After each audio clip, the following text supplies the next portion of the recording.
di sorga, dalam nama Tuhan Yesus, pagi ini kami ambil keputusan untuk ada di tempat ini, beribadah, bersekutu, memuliakan nama-Mu, karena sesungguhnya inilah tanda syukur kami. Anugerah-Mu begitu besar, bahkan berkat, selamat, penyertaan pimpinan Tuhan yang tidak bisa kami ukur dengan ukuran apapun. Tapi kalau kami bisa beribadah, kami percaya ini menyenangkan hati-Mu, dan pasti melalui ibadah ini kami memperoleh semangat baru untuk menapaki hari-hari hidup kami selanjutnya, teristimewa dalam juang dan aktivitas kami. Karena itu, kuduskan setiap kami yang hadir dalam ibadah ini, ampuni dosa kami, layakkan kami untuk menikmati hadirat-Mu. Kami rindu untuk baca renungkan firman-Mu sejenak. Roh Kudus tolong supaya kebenaran firman-Mu kami mengerti, dan biar firman-Mu ini yang terngiang di telinga kami, sehingga kami bisa mengingatnya dan mampu untuk menghidupinya di hidup kami setiap hari. Pakai hamba-Mu supaya bisa jadi alat menyampaikan firman-Mu. Dalam nama Tuhan Yesus, firman yang hidup, kami berdoa. Amin. Matius 27.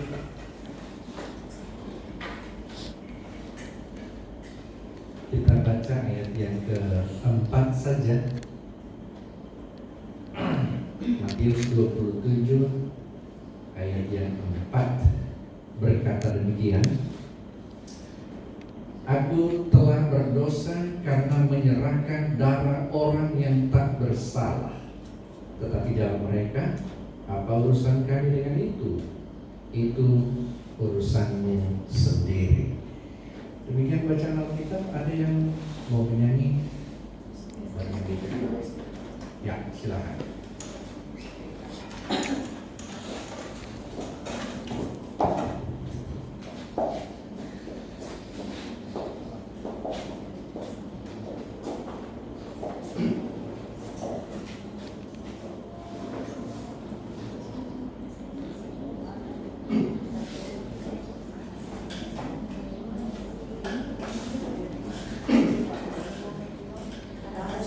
Yang terindah, hati yang mulia, hanya ku temukan di dalam-Mu, Yesusku. Pujian dari hatiku selalu di setiap waktuku, tiada pernah berubah kasih-Mu, karya terbesar dalam hidupku, pengorbanan-Mu yang selamatkanku. Engkaulah harta yang tak ternilai, yang ku miliki dan ku hargai. Yesus, Engkau ku kagumi.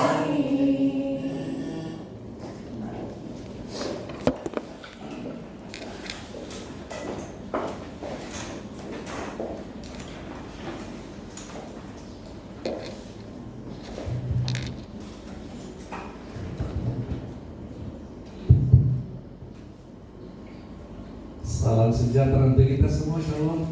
Damai di hati. Damai di hati. Shalom. Apa kabar? Luar biasa. Puji Tuhan. Saya mulai renungan ini dengan satu pernyataan. Dihantui rasa bersalah itu tidak salah. Yang salah adalah jika rasa bersalah itu dibiarkan menghantui hidup kita. Boleh saya ulang kan? Dihantui rasa bersalah itu tidak salah. Yang salah adalah jika rasa bersalah itu dibiarkan menghantui hidup kita.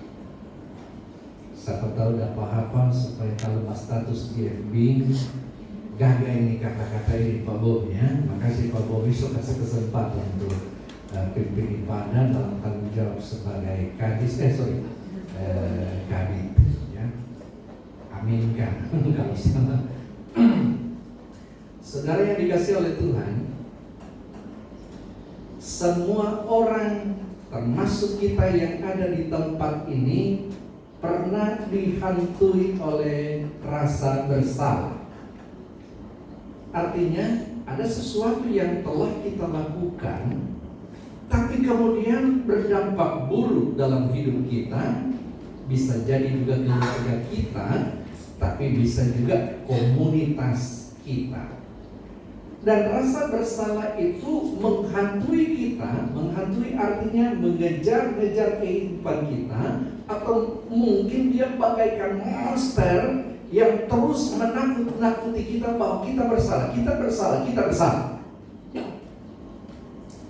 Dengan kata lain, saudara, saya mau katakan bahwa rasa bersalah itu sebenarnya adalah semacam perangkat lunak yang menurut saya sengaja Tuhan taruh dalam Toran Hidup supaya itu bisa menjadi penunjuk dan pengingat bagi kita kalau kita berada di track yang salah.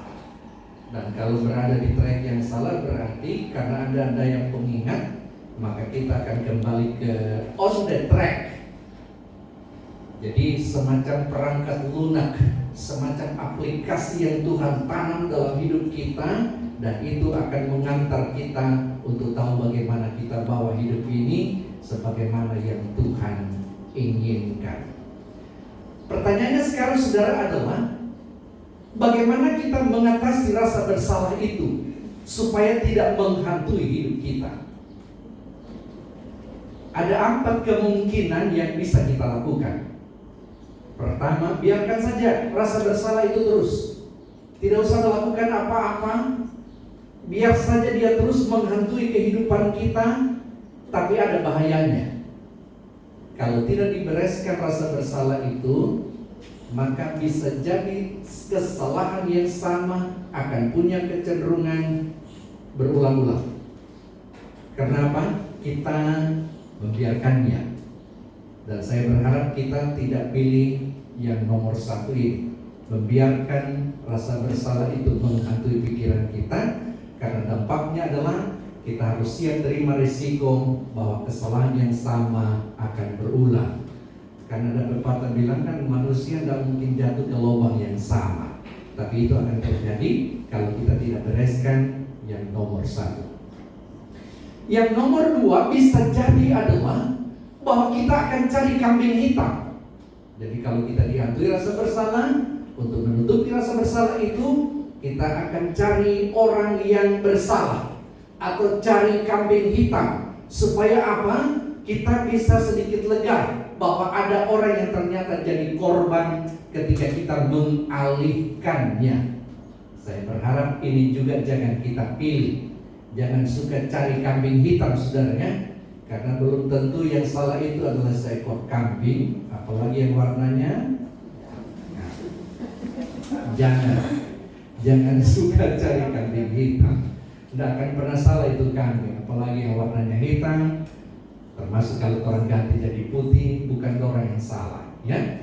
Tapi sebenarnya orang bersalah sendiri. Jangan pilih pilihan atau opsi yang kedua ini. Yang ketiga adalah kita akan menghadapi atau mengatasi rasa bersalah itu dengan cara kita sendiri yang sebenarnya itu menyengsarakan. Dan itulah yang ditempuh oleh Yudas dalam pembacaan kita sepanjang minggu ini. Kalau Gemini, yang salah satu ayatnya saya cuplik tadi.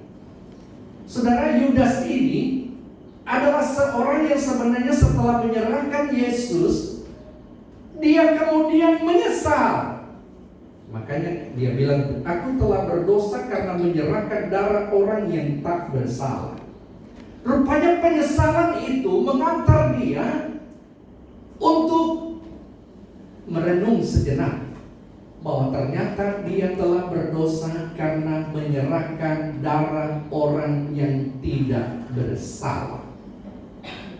Itu sebabnya saudara, apa yang dilakukan oleh Yudas ini justru dia ikuti standarnya sendiri. Orang tahu akhir hidup dari Yudas, dia bunuh diri.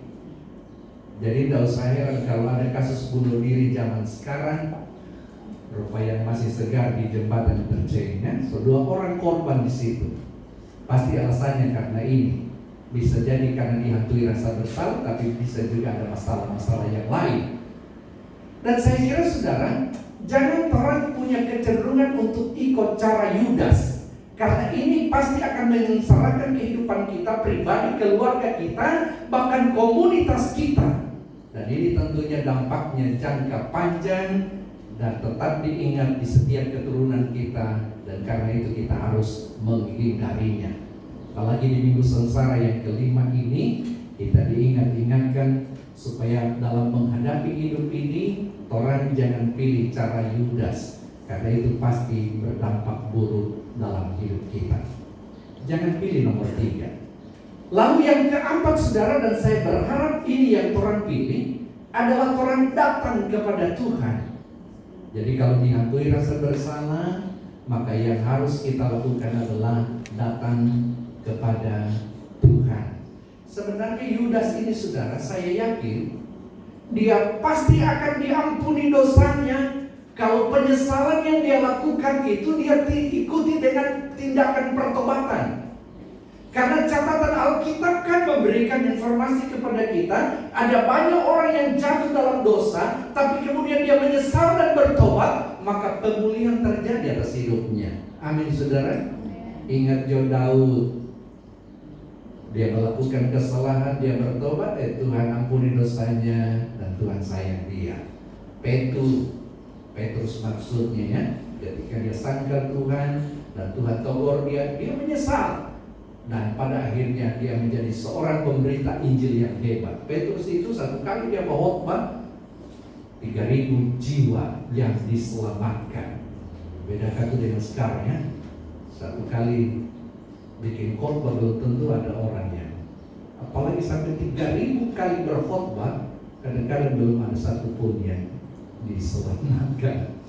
Jadi itu saudara, ada banyak hal yang menjadi contoh dan teladan yang bisa kita ambil dalam Alkitab, di mana orang-orang dalam catatan tokoh-tokoh Alkitab itu tahu bagaimana menghandle ketika mereka dihantui rasa bersalah, mereka datang kepada Tuhan, akibatnya pemulihan terjadi dan hidup mereka diberkati oleh Tuhan. Contoh yang paling nyata itu saya ingat Yunus. Yunus itu kan adalah orang yang dihantui rasa bersalah. Suruh pergi memberitakan firman ke Niniwe, dia tidak mau. Sewa kapal pergi Tarsis, akhirnya saudara, badai hantam kapal yang dia tumpangi, semua barang-barang mulai dibuang ke laut, tapi badai tetap berkecamuk. Lalu untuk cari tahu siapa yang bikin soe perjalanan itu, artinya siapa yang ciptakan badai, orang buang undi. Siapa yang kena undi? Yunus. Masalahnya di mana Yunus pada waktu itu? Dia ada di bagian kapal paling bawah, tasono sedap. Bayangkan penumpang semua panik, dia sendiri tasono sedap. Ketika kena undi, apa dia bilang? Buang pak kita di laut. Karena dia tahu kalau dia masih ada di atas kapal, maka badai itu akan tetap mengamuk. Tapi kalau dia dibuang ke laut, maka pasti badai itu akan berhenti. Dan benar saja, ketika dia dibuang ke laut, badai itu berhenti. Syukurlah ada ikan apa seperti yang telan tuh Yunus?